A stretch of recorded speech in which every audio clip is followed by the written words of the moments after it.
AITA for not telling my roommate I own the house? Brief backstory: about a year ago my last remaining grandparent passed away and my father inherited all assets, including a house. I had been saving for a nice down payment, at least 50%, so I could have a lower mortgage payment each month, thus allowing me to save money for travel. When my father inherited this house, which he had no interest in moving into yet, he offered to sell it to me for slightly below market rate, with the caveat that he and my stepmother could eventually move into the basement apartment. I agreed, because they're both incredible people who are not at all invasive and would give me my privacy if they lived there. So I paid a 60% down payment, financed the rest, and moved in. Present day, about 6 months ago I started considering renting out the finished basement apartment. It has 2 bedrooms, 1 bathroom, a living room, and a small kitchenette, sink, fridge, microwave, but no oven. A friend of mine said his brother was moving to my city and needed a place. He's a brand new teacher and doesn't make great money, so he needed a place that wasn't expensive. I offered to let him rent my basement for way less than market rate, $650, which would include utilities. He readily accepted and signed a year-long lease. Well, a few days ago he asked if he could start paying the landlord directly instead of giving me rent money each month.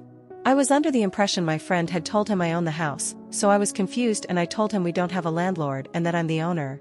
He got very upset and screamed at me for lying for over 6 months and taking advantage of him by making him pay so much in rent. For the record, an apartment similar to the one in my house would be well over twice what he's paying me, closer to 3 times for something as nice. He asked how much of my mortgage he's covering and I said, "Why does that matter? You're getting a nice, quiet place to live, access to a full kitchen and laundry room, and you're paying an amount that you can afford. My personal finances aren't really a factor here." He stormed out of the room and slammed the basement door. He's still not speaking to me. I asked a few other friends and some family members, and most said I'm wrong for having him cover my mortgage payments. Only a few say I'm in the right.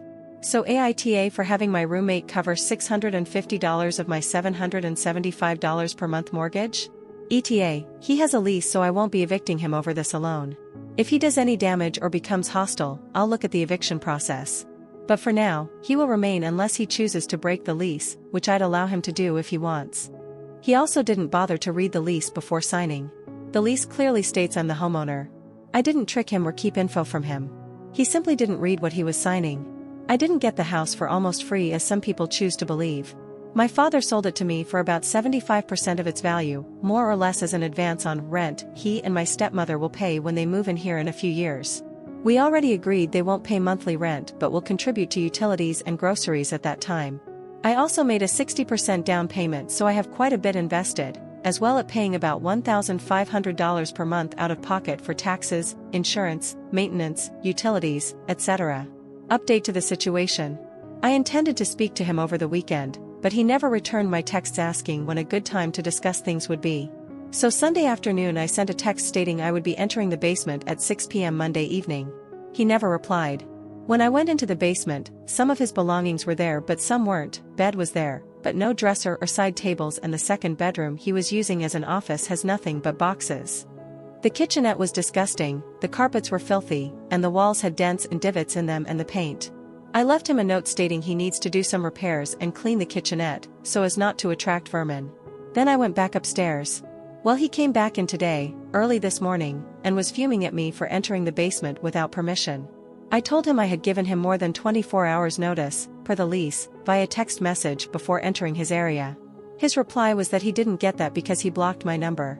So somehow it's still my fault for not informing him I would be down there.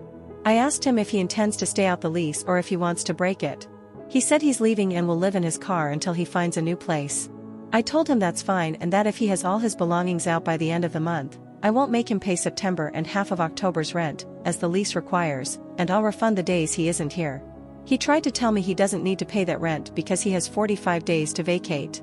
But that's only the notice period if he intends to leave. The lease still requires rent for those 45 days. So he's mad about that.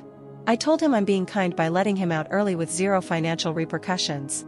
He was also told he's required to leave the apartment as clean as it was when he moved in, which was spotless since I had it professionally cleaned prior to his lease beginning, or he would not get his deposit back. He's throwing a tantrum about that too. He seems to be working on clearing the rest of his stuff out now. I told him when he's done, send me notice in writing, text or email, and I'll send him a refund for the days in August he isn't occupying the apartment. I have indoor Ring cameras that I turned off when he moved in, but I've turned them back on until he's gone. I don't trust that he won't do more damage. Right now I've locked myself in my office on the second story, since he's really mad and was throwing things around in the basement and main kitchen.